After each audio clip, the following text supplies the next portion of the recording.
ವಿಧಾನಸಭೆ ಅಧಿವೇಶನದಲ್ಲಿ ಸರ್ಕಾರದ ವಿರುದ್ಧ ಮುಗಿಬೀಳೋದಕ್ಕೆ ಸಜ್ಜಾಗಿರುವಂತಹ ಬಿಜೆಪಿ ನಿನ್ನೆ ಶಾಸಕಾಂಗ ಸಭೆಯಲ್ಲಿ ಹಲವು ನಿರ್ಧಾರಗಳನ್ನು ಕೈಗೊಂಡಿತು. ಯಾವೆಲ್ಲ ವಿಚಾರಗಳನ್ನು ಮುಂದಿಟ್ಟು ಹೋರಾಡಬೇಕು ಅನ್ನೋ ಬಗ್ಗೆ ನಿನ್ನೆ ಚರ್ಚಿಸಲಾಯಿತು. ಪ್ರಮುಖವಾಗಿ ರಾಜ್ಯದಲ್ಲಿರುವಂತಹ ರಸಗೊಬ್ಬರ ಸಮಸ್ಯೆ, ಅನುದಾನ ಕೊರತೆ, ಬಿಬಿಎಂಪಿ ವಿಭಜನೆ, 60% ಕಮಿಷನ್ ಆರೋಪ ಇದೆಲ್ಲವನ್ನ ಮುಂದಿಟ್ಟು ಸರ್ಕಾರವನ್ನು ಇಕ್ಕಟ್ಟಿಗೆ ಸಿಲುಕಿಸೋದಕ್ಕೆ ತೀರ್ಮಾನಿಸಲಾಗಿದೆ.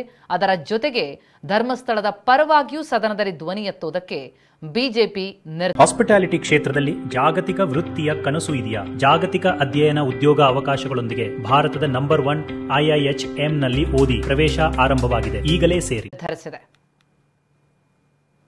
ಬಹಳ ಒಳ್ಳೆ ರೀತಿ ಸಭೆ ಆಗಿದೆ.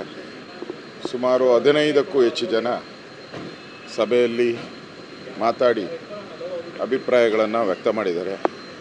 ವಿಶೇಷವಾಗಿ RCB ಕಾಲ್ತುಳಿತ ಬಗ್ಗೆ ಮಾತಾಡಬೇಕು, ಈಗಾಗಲೇ ನಿಲುವಳಿ ಕೊಟ್ಟಿದ್ದೀರಿ.